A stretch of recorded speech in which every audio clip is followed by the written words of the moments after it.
बांग्लादेश को राजनीतिक घटनाक्रम को लेकर के अभी पूरे दुनिया में चर्चा के विषय बना हुआ है। बांग्लादेश का प्रधानमंत्री शेख हसीना को पद से राजीनामा देना और दूसरी तरफ आकर के प्रधानमंत्री को जो दबाव दिया जाता है, जो आपको सिर्फ 45 मिनट में देश भी छोड़ना पड़ेगा और प्रधानमंत्री से इस्तीफा भी देना पड़ेगा, ये विषय को लेकर के पूरे दुनिया में चर्चा का विषय बना हुआ है। तो दूसरी तरफ जितने भी बांग्लादेश का पड़ोसी मुल्क सब है, उन सभी मुल्क में जो सत्ता में रहा हुआ लीडर सब है, वो सभी चिंता का विषय में है कि हमारे मुल्क में भी ऐसा हो सकता है कि इस विषय को लेकर के वो लोग सब चिंता में देखा जा रहा है। लगातार 5वीं बार चुनाव जीत करके बांग्लादेश का प्रधानमंत्री रह रहा शेख हसीना को प्रधानमंत्री पद से राजीनामा देना और भारत में जाकर के उसे शरण लेना पड़ा, ये अवस्था कहाँ से आया? बांग्लादेश के विद्यार्थी और कुछ विपक्षी पक्षों को कहाँ से इतना दम आया, कहाँ से इतना सपोर्ट आया, जो बांग्लादेश में इतने बड़ा आंदोलन करके प्रधानमंत्री को देश छोड़ने से मजबूर कर दिया और प्रधानमंत्री को राजीनामा देने से भी मजबूर कर दिया? कहाँ से आया इतना बड़ा दम और कहाँ से आया इतना बड़ा सपोर्ट, जिसके बदौलत बांग्लादेश के विद्यार्थियों ने इतने बड़ा आंदोलन किया? क्या कारण था जो बांग्लादेश का प्रधान सेनापति बकर उजमान ने शेख हसीना को प्रधानमंत्री पद से सिर्फ 45 मिनट को समय देकर के राजीनामा देने से मजबूर किया और दूसरी बात देश छोड़ने से भी मजबूर किया? इन तमाम विषय पर चर्चा करते हुए आज हम आप लोग को 5 ऐसे मुद्दा बताएंगे, 5 ऐसा कारण बताएंगे जिसके कारण से शेख हसीना को प्रधानमंत्री पद से राजीनामा देना पड़ा और दूसरी ओर भारत में जाकर के शरण लेना पड़ा। और क्या कारण था जो विद्यार्थी को इतना बड़ा सपोर्ट मिला और जिस सपोर्ट के कारण से विद्यार्थी लोगों ने बांग्लादेश में इतना बड़ा आंदोलन करके काया पलट कर दिया। तो आइए देखते हैं वो 5 कारण।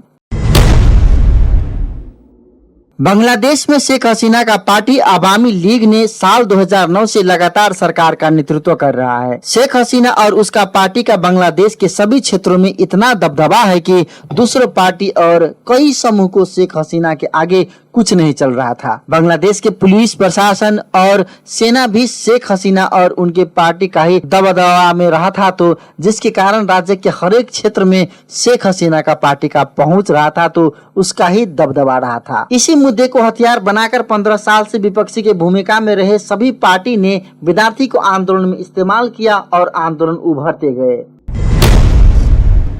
साल 1971 मार्च 26 में बांग्लादेश आजाद हुआ, जिस आंदोलन का नेतृत्व शेख हसीना का पिता शेख मुजीबुर रहमान ने किया था, जिसको बांग्लादेश का संस्थापक भी कहा जाता है। बांग्लादेश आजाद की लड़ाई में 2 समूह बन गए। एक समूह वो जो बांग्लादेश आजाद के पक्ष में थे, तत्कालीन पार्टी मुक्ति वाहिनी का सपोर्ट किया और जिसने नहीं किया उसको रजाकर नाम दिया गया, जिन्हें गद्दार भी कहा जाता है। शेख हसीना का माता पिता और 3 भाई का बांग्लादेश का सेना ने कू करके 1975 में हत्या किया। उसी समय देश छोड़कर जर्मनी भागा हुआ शेख हसीना ने वापस अपने देश लौटकर 1981 से अवामी लीग पार्टी का नेतृत्व कर रही है। इसी दौरान बांग्लादेश में अत्यधिक लोकप्रिय के कारण लगातार 5वीं बार देश के प्रधानमंत्री में निर्वाचित हुई। उसी कार्यकाल में शेख हसीना ने अपने माता पिता और 3 भाई का हत्या में संलग्न रहे सेना और पदाधिकारियों को फांसी का सजा सुनाकर फांसी दिया और ये घटना आंतरिक रूप में सेना को बिल्कुल बर्दाश्त नहीं था। उसी वक्त से सेना का नजर शेख हसीना और उनके सभी परिवार पर था कि कब हमें अघोषित रूप में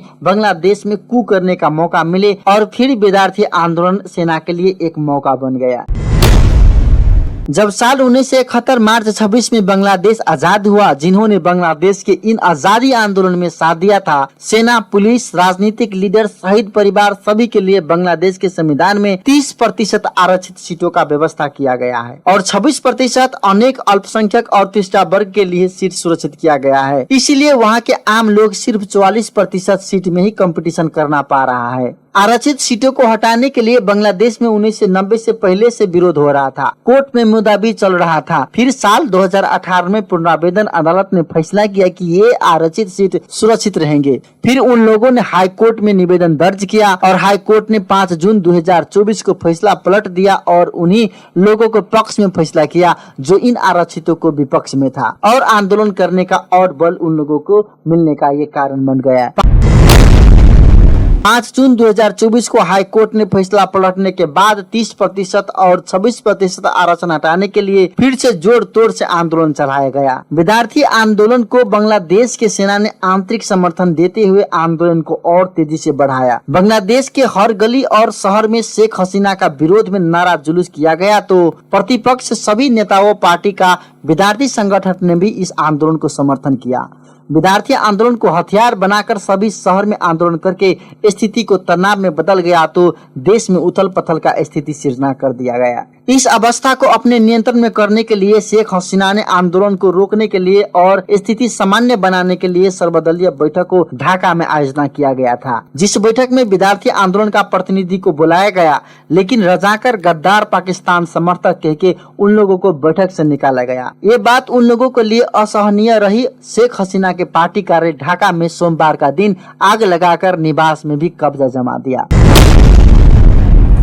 और जाते जाते अंत में आप लोग को एक बात और बताएंगे जो जानना बहुत जरूरी है। बांग्लादेश के प्रधानमंत्री शेख हसीना ने सबसे ज्यादा विश्वास करके बांग्लादेश के प्रधान सेनापति बकर उजमान को बना दिया। 1-2 महीना पहले ही उन्हें प्रधान सेनापति बनाया गया था और अभी माने तो हसीना से छल करके उन्होंने बांग्लादेश में कू कर दिया है। उसी ने शेख हसीना से छल करके बांग्लादेश में कू कर दिया है तो प्रधानमंत्री को राजीनामा देने के लिए सिर्फ 45 मिनट को समय दिया गया। और क्या जल्दबाजी था जो 45 मिनट को समय दिया गया प्रधानमंत्री से राजीनामा देने के। और दूसरी बात ये क्यों जरूरी हो गया कि प्रधानमंत्री को देश छोड़ने के लिए चुनौती दिया गया और उसे दबाव किया गया। जिसको हम सेना प्रमुख बनाएंगे वो इतना बड़ा छल करेगा। शेख हसीना ने कभी इस बात को समझा ही नहीं, कभी उन्होंने ये सोचा ही नहीं कि हम जिसको प्रधान सेनापति देश का बनाएंगे वो हमको आगे जाकर के इतना बड़ा धोखा देंगे। आखिर प्रधानमंत्री को हटाने के लिए सेना को क्या इतना जल्दबाजी था? आपके पास भी कोई कारण हो तो जरूर कमेंट करके बताइएगा। धन्यवाद,